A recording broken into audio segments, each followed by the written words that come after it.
Let Christmas come, its story told, when days are short and winds are cold.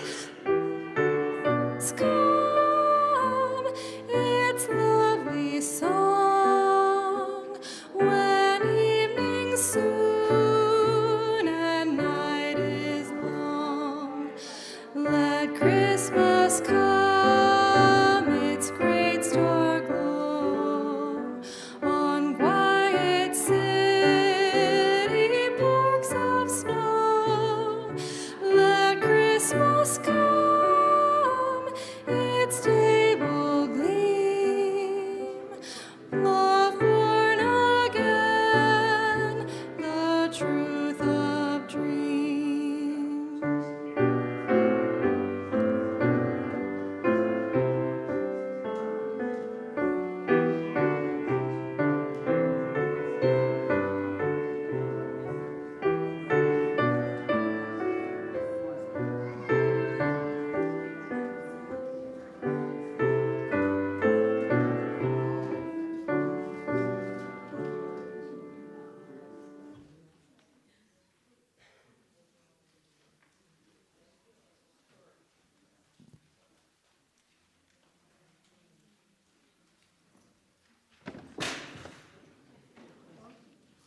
Good morning.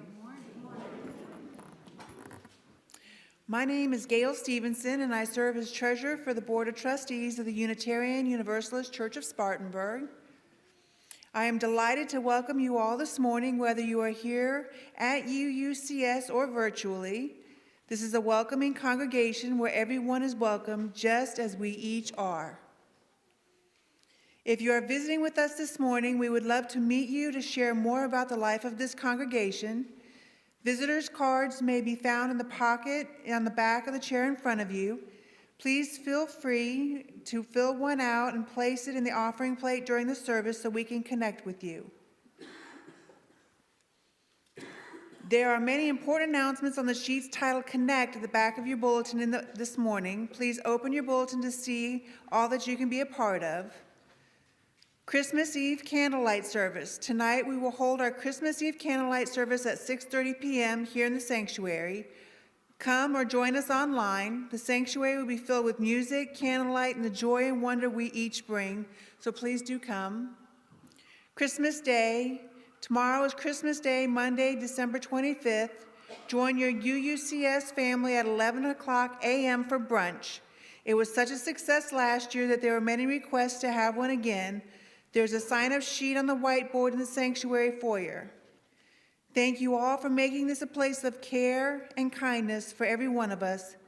Thank you for making this a place of joy.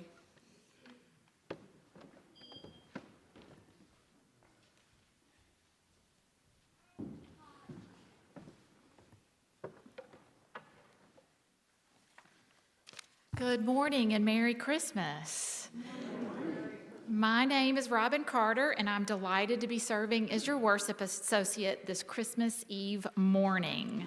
I'll draw your attention to the chalice lighting table and to the announcement on the front of your bulletin. Our beautiful additional flowers this morning are given by Peggy Hamrick and Mary Underwood in memory of Peggy's mother. And also that's in addition to the poinsettias that have been given by Don and Mary Miles in memory of Ed Wild. Lighting our chalice signals the entry of the gathered community into a sacred space.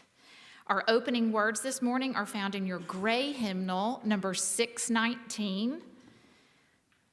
Please join me in reading the italicized words from the responsive reading, Magnificat, number 619, written by UU minister, the Reverend Dr. Frederick Wooden. My soul magnifies God, we are enlarged, and my spirit breaks out, rejoicing in the face of freedom. that God, something now within yet not mine, has glanced at his daughter, this daughter of hope. And behold, henceforth, time will know and regard me. For that great mystery is a beam drawn through this lens, comforting me and all people, the shadows now dispersed. There is strength here, like the sinew of a mother's arm. It shatters the brittle pride of wealth. It levels the clayfoot thrones of tyrants. It upholds the forgotten, the scarred. Hunger, both body and soul, will be filled. Riches will no more be rewarded. The Holy One cleaves to those who keep faith. It will endure in those who serve mercy. And the promise made to legend ancestors will be kept. May we join together in singing hymn 238, Within the Shining of a Star. Again, number 238.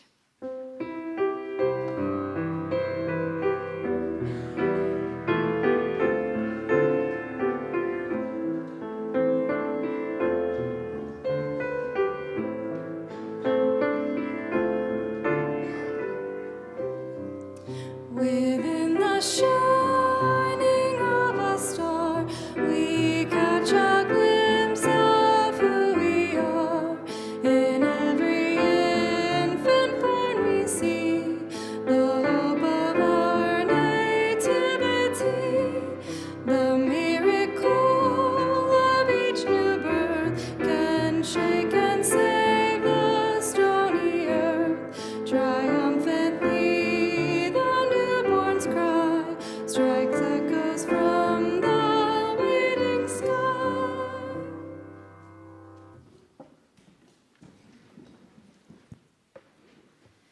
Ours is a welcoming community where we find connection, a spiritual community where we find meaning.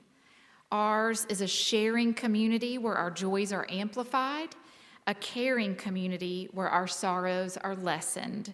At our Rippling Bowl each week, something quite magical happens, and that magic combined with the magic of Christmas can be synergistic and extra meaningful this morning.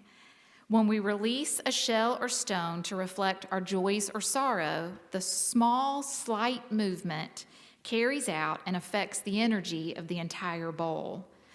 This is a sacred time where we gather and acknowledge the mutual support of our community. Please come.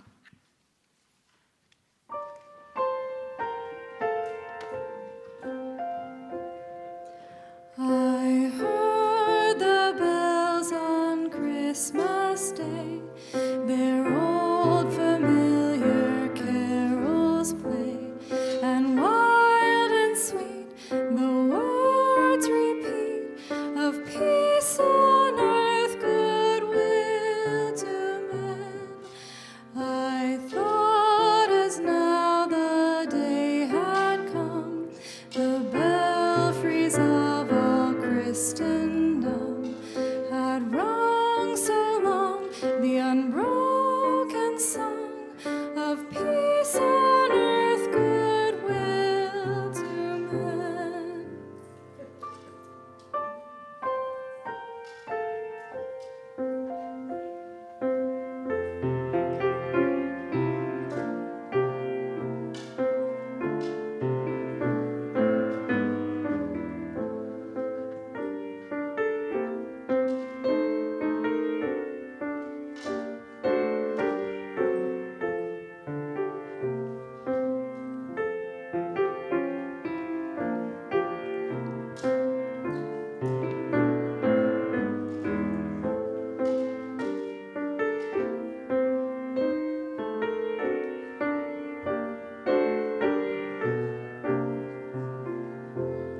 And in despair I bowed my head.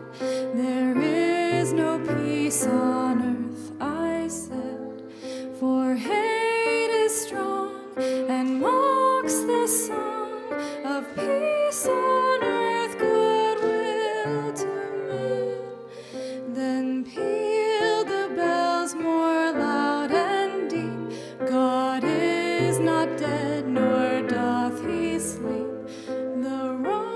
shall fail, the right prevail, with peace on earth, goodwill to men.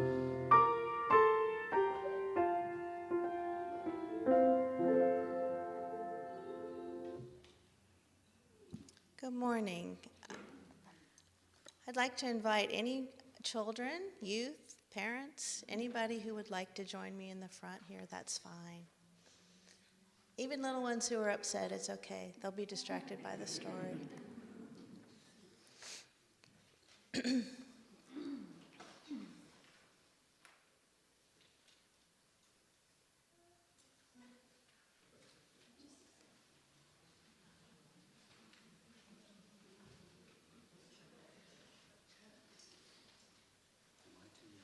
No.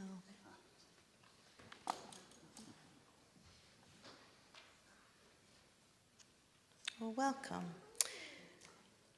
Normally I do just sort of tell a story, but this one is just too beautiful not to include all of the words. So what I'm going to read to you today is a wonderful poem by Maya Angelou called Amazing Peace.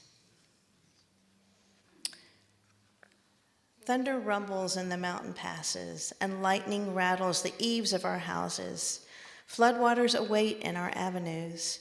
Snow falls upon snow to avalanche over unprotected villages. The sky slips low and gray and threatening. We question ourselves. What have we done to so affront nature? We interrogate and worry God. Are you there? Are you there really? Does the covenant you made with us still hold? Into this climate of fear and apprehension, Christmas enters, streaming lights of joy, ringing bells of hope, and singing carols of forgiveness high up in the bright air. The world is encouraged to come away from rancor, come the way of friendship. It is the glad season. Thunder ebbs to silence and lightning sleeps quietly in the corner. Floodwaters recede into memory. Snow becomes a yielding cushion to aid us as we make our way to higher ground. Hope is born again in the faces of children. It rides on the shoulders of our aged as they walk into their sunsets. Hope spreads around the earth, brightening all things, even hate, which crouches breeding in dark corridors. In our joy, we think we hear a whisper. At first it is too soft, then only half heard. We listen carefully as it gathers strength. We hear a sweetness. The word is peace.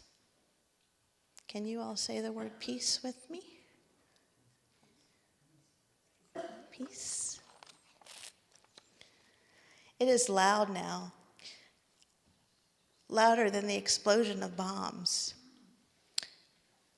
We tremble at the sound. We are thrilled by its presence. It is what we have hungered for, not just the absence of war, but true peace, a harmony of spirit, a comfort of courtesies, security for our beloveds and their beloveds.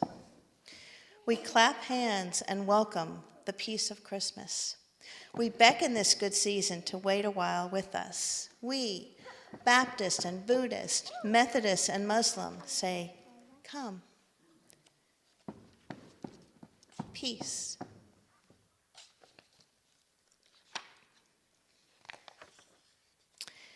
Come and fill us and our world with your majesty. We, the Jew and the Jainist, the Catholic and the Confucian, implore you to stay a while with us so we may learn by your shimmering light how to look beyond complexion and see community. It is Christmas time, a halting of hate time. On this platform of peace, we can create a language to translate ourselves and to each other. At this holy instant, we celebrate the birth of Jesus Christ into the great religions of the world.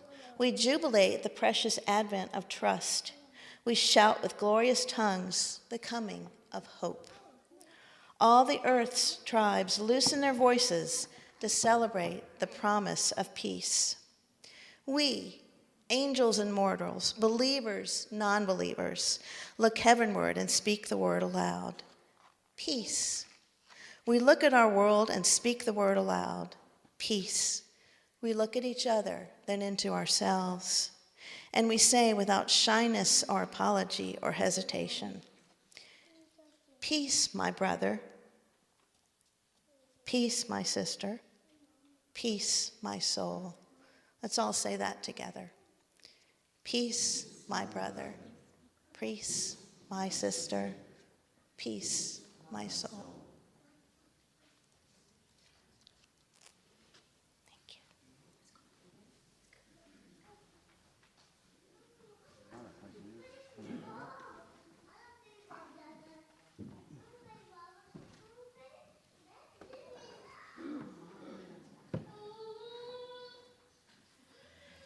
Peace. We look at our world and speak the word aloud.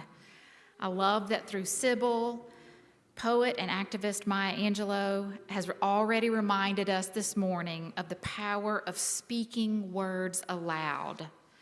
We practice this every week as we speak and absorb the words of our congregational covenant. The words of the covenant are printed in today's order of service, and I invite you to please join me in speaking the words of our covenant aloud together. We are a people of faith and hope. Together we covenant to strive to become our better selves, to honor both the critical mind and the generous heart, to prove that diversity need not mean divisiveness, and to respond to systems of violence and oppression with the power of a love beyond belief. This is a beloved community, and a community is made up of all sorts of people. Some of us love a good bear hug, and others prefer a no-contact greeting, and all of that is welcomed here.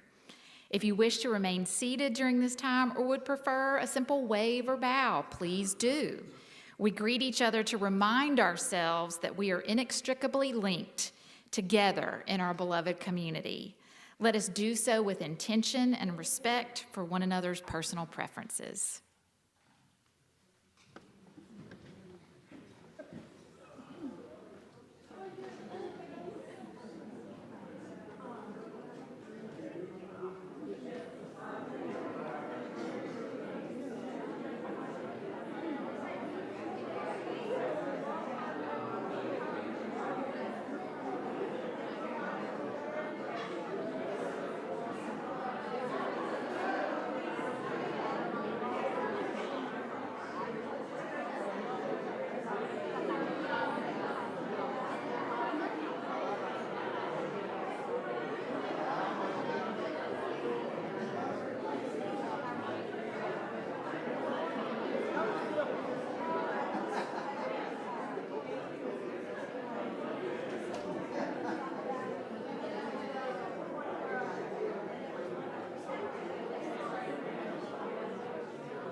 reading this morning the Song of Mary from Luke chapter 1 in the Holy Scripture of the Christian religion. And Mary said, "My soul magnifies the Lord, and my spirit rejoices in God. For he has looked with favor on the lowly state of his servant. Surely from now on, all generations will call me blessed. For the Mighty One has done great things for me, and holy is his name. Indeed, his mercy is for those who fear him from generation to generation. He has shown strength with his arm. He has scattered the proud in the imagination of their hearts.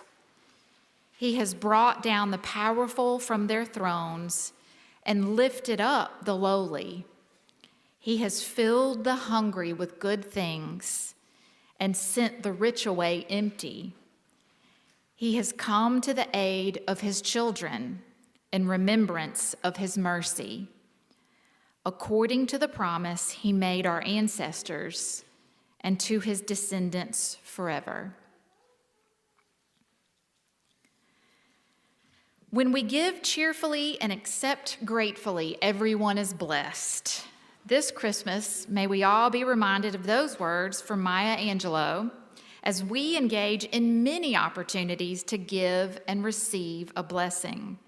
I invite you to do so now by cheerfully giving of your financial gifts. Our December Share the Plate will go to buy coats and jackets, as well as baby items for immigrant and refugee children in Spartanburg, served by Pasos and the Lutheran Immigrant and Refugee Services. Half of all undesignated gifts and all designated gifts will go to this effort. Our collective financial giving of this community can support, encourage, and bring much-needed resources to do the work we value. Your financial gifts sustain our congregation. Let us bring our gifts. Lule the little tiny child, bye bye Lule, Lule, Lule the little tiny child, bye bye Lule, Lule. Oh, sisters, too, how may we do for to preserve this day, this poor youngling for whom we sing.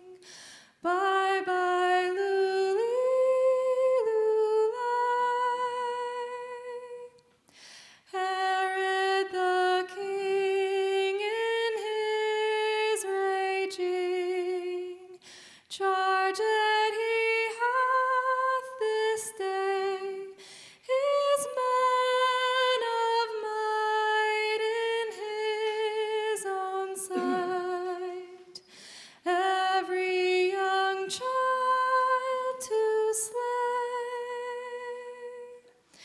That woe is me, poor child, for thee, and ever morn and day, for thy parting, nor say nor sing. Bye bye, Lule, Lule.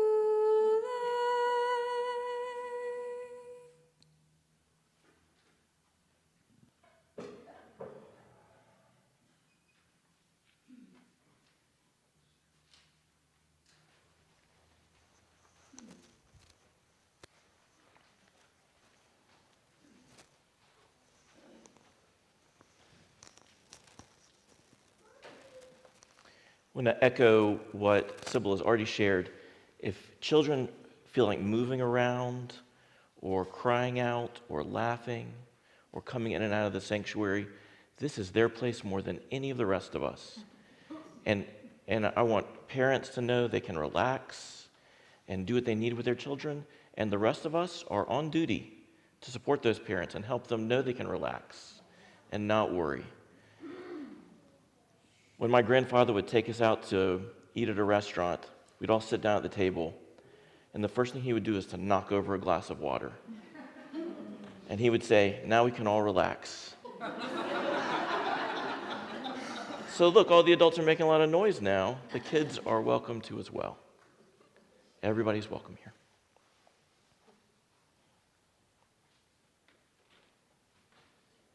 This beautiful song that Aaron has just sung for us. We hear a young mother whose child is in danger. And in the song, she calls others, her sisters, and through the song, all of us, to come and protect, care for that child. All month, we have been thinking about the importance of family. Bernie Kukuski, who is with us today after months of recovery,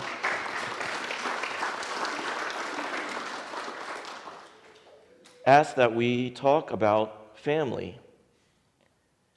And this is a season both of beauty and heartbreak when it comes to family. So this has been a rich season to celebrate with each other and to grieve with each other and to think about what family is, to think about how important it is to gather around us, people who can support us, and how often it is that it is not our birth family or our family by marriage that are the ones to come, but the people who answer when we call, as we hear in the song.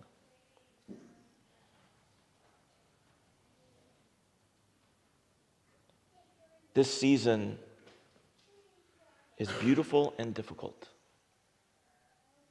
And family is beautiful and difficult. And in our culture, those two things are intertwined.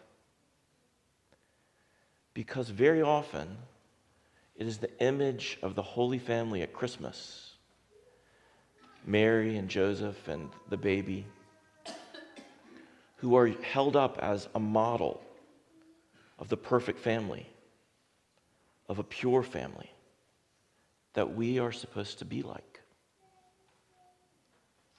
In the culture of Latin America, there's even a term for this, for the way that women are expected to behave. It's called Marianismo. Act like Mary, to be this ideal of motherhood and purity and feminine attributes.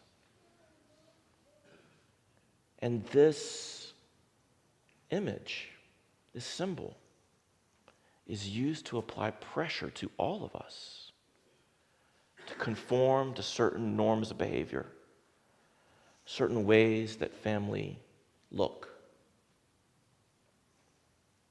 And that's just silly.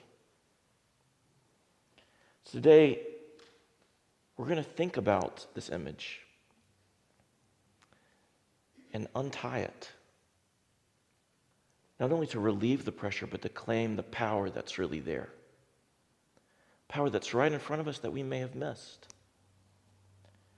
And I want to be clear, we're doing this not because we're asking anyone to believe anything. That's not why we gather here. But because we live in a culture that applies this pressure. And our work is to set us all free. As I speak today, if you feel pressure to believe something you don't believe, or to conform to some norm that is not your life, hear me clearly now. I'm not asking for that. I'm asking the opposite. That it's not what we believe. And it's not how we look. It's how we care for each other. How we make a family of the whole world. In my mind, this is some of the holiest work that we can do. Join me in silence.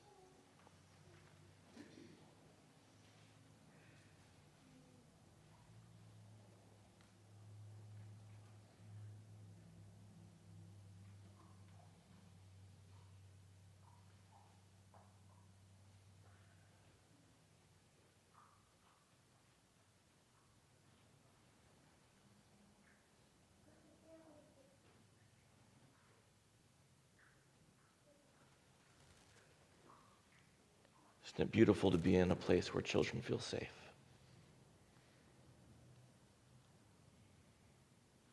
That is the kind of family the world needs.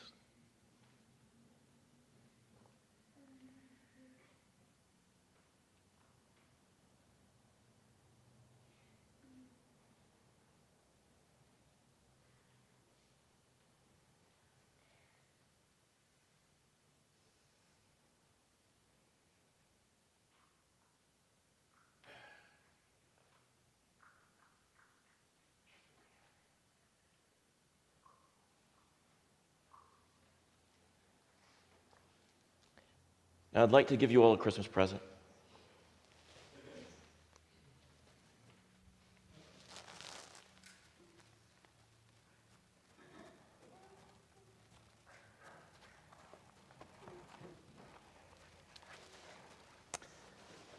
And I'd like you just to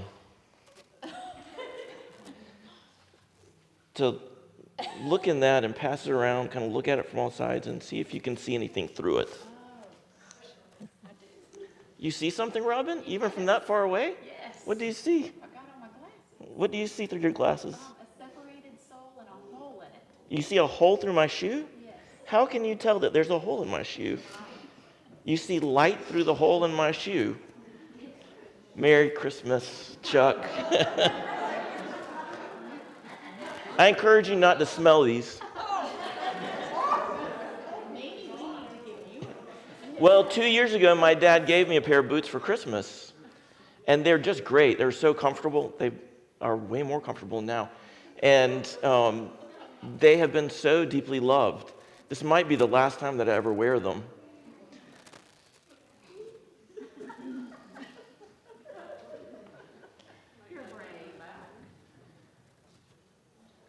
These are shoes through which the light pours. Merry Christmas, everybody. I think we have gloves in the kitchen if somebody would like to run get them. Please, please.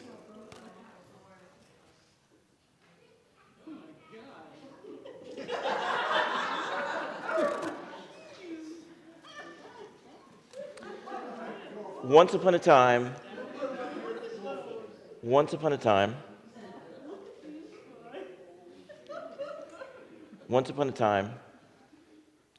there was a young woman, a young teenager, and she found herself pregnant. And she was alone. In the world in which she lived, the dictator who lived far away had created a set of laws insisting on purity in marriage. Although this dictator was himself a serial adulterer, something that seems common in would-be dictators. And this woman, living in this empire, was subject to these laws from far away. And where she lived, there were religious laws that said that a person who is to be found with child, a person to have engaged in intercourse and relationship outside of marriage, deserved death.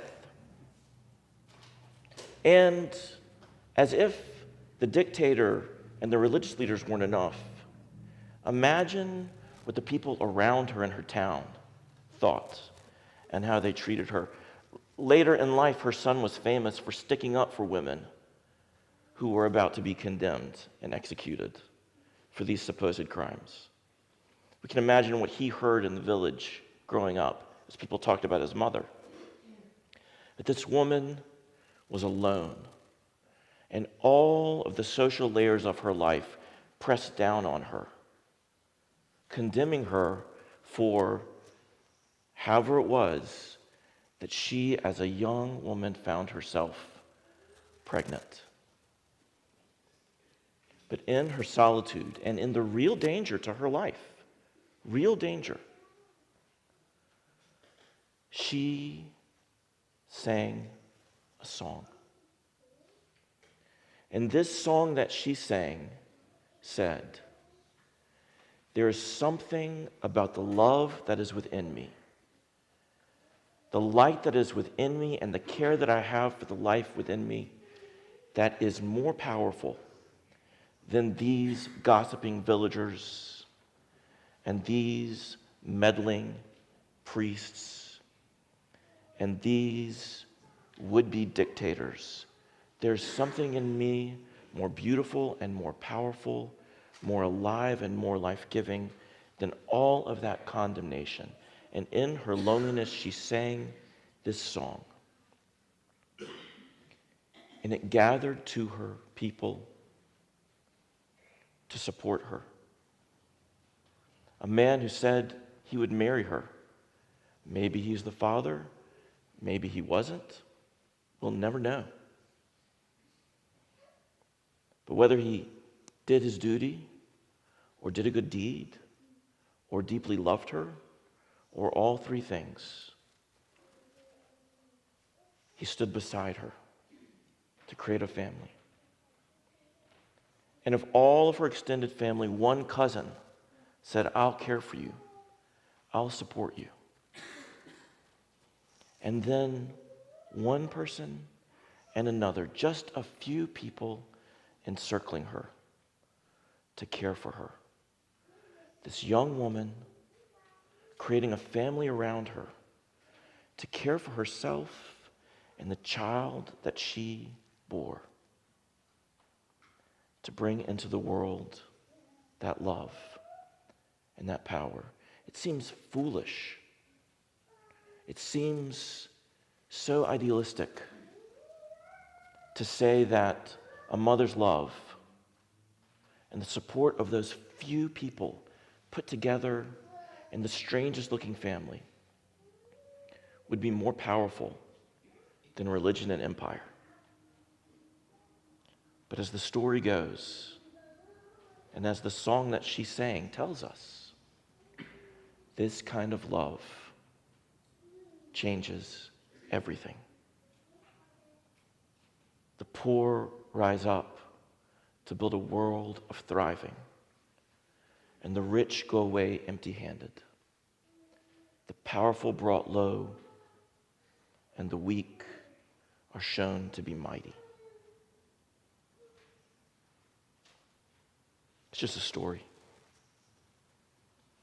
This week, once upon a time not so long ago, I sat with people who have partnered with our congregation, people who serve immigrants in Spartanburg County, people with whom we share food and coats, equipment to care for children, for infants, money to help with bills, rent and mortgage. And they said to me over and over again, "Thank you for caring for us. Thank you for being a part of our community. Thank you for being a part of our family." These are their words. "Thank you for being part of our family." When priests won't work with our organization because we advocate for reproductive freedom for women,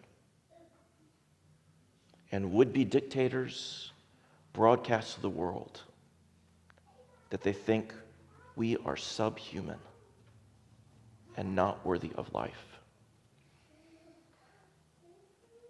The story of that young woman all those years ago, it's just a story.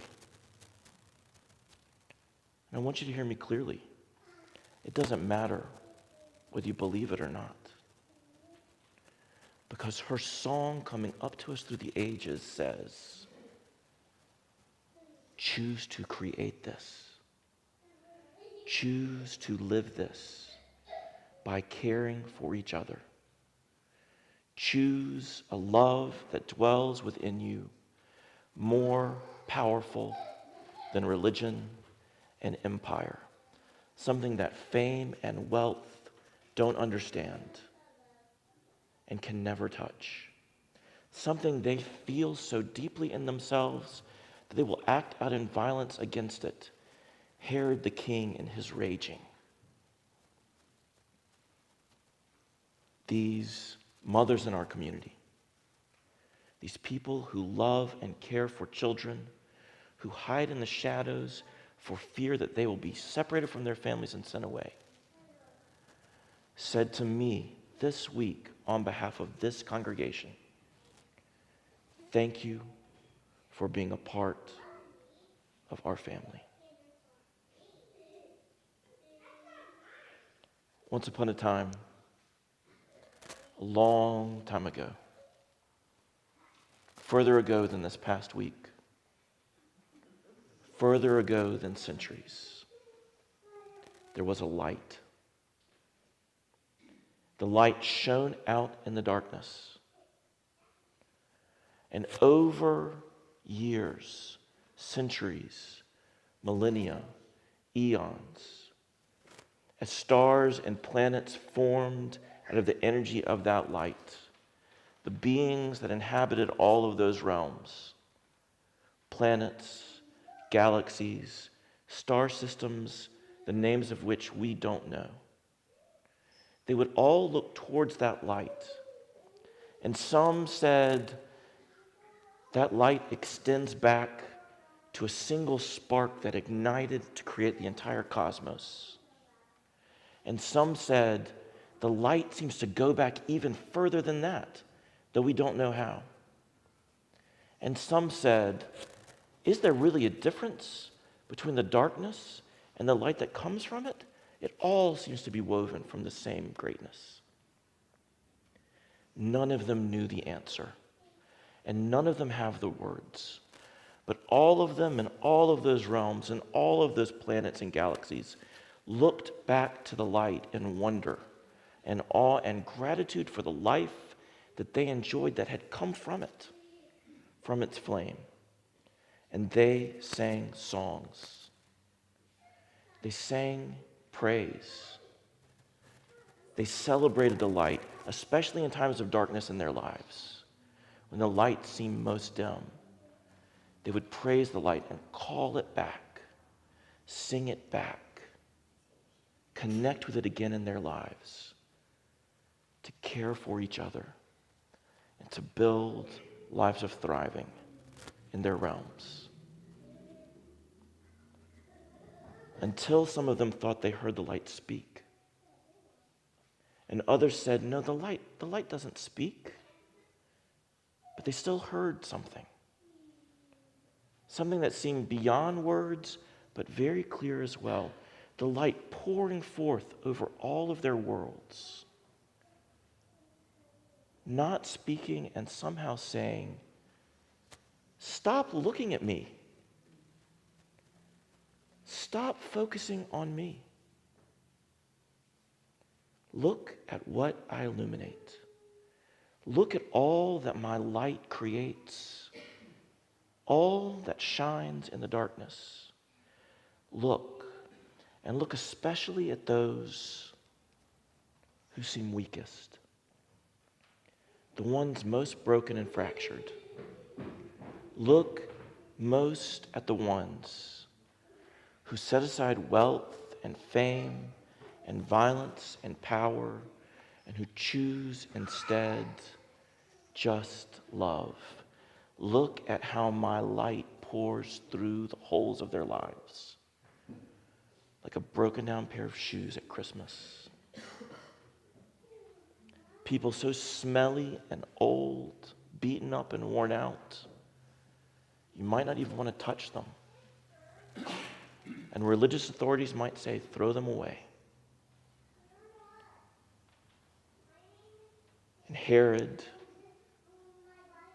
who's really just envious of the Persian Empire to his east, and Caesar, Kaiser, the Tsar on his other side. He just wants to be a dictator. He's really just a small man.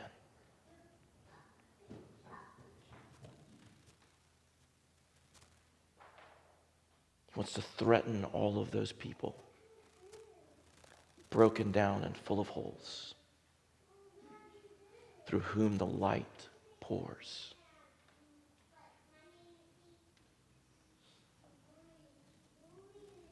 Christmas is not about what you believe. And the Song of Mary is not about a feminine archetype, an ideal mother, some image of perfection. This is a woman, broken, whose life is in danger, on whom the pressure of every social force bears down, in spite and in the lust for power and wealth.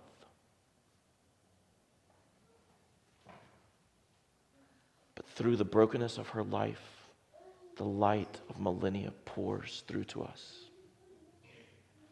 And in her song, we hear, "Holy, holy, holy," the song of all of those beings on all of those planets and all of those realms across the cosmos through time, praising the light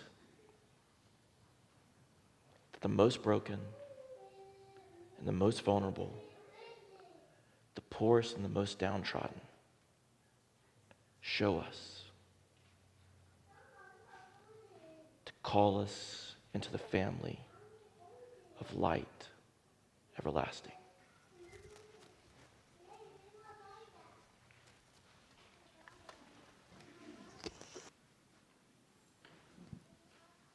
Please join me in hymn number 231, Angels We Have Heard on High.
We extinguish our chalice today with the responsive reading number 618, In This Night, by German theologian Dorothy Sowell.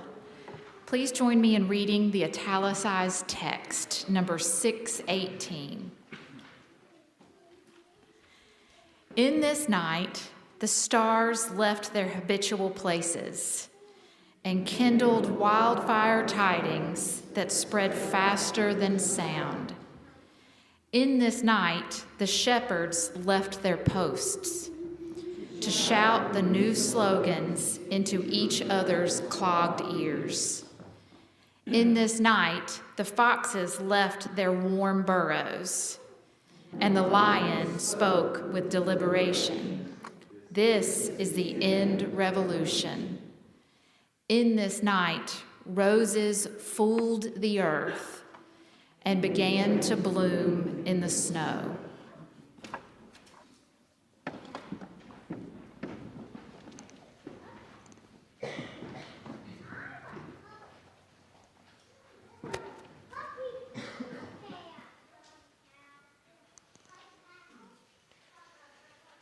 Holy, holy, holy, merciful and mighty, love in three persons, you and them and me.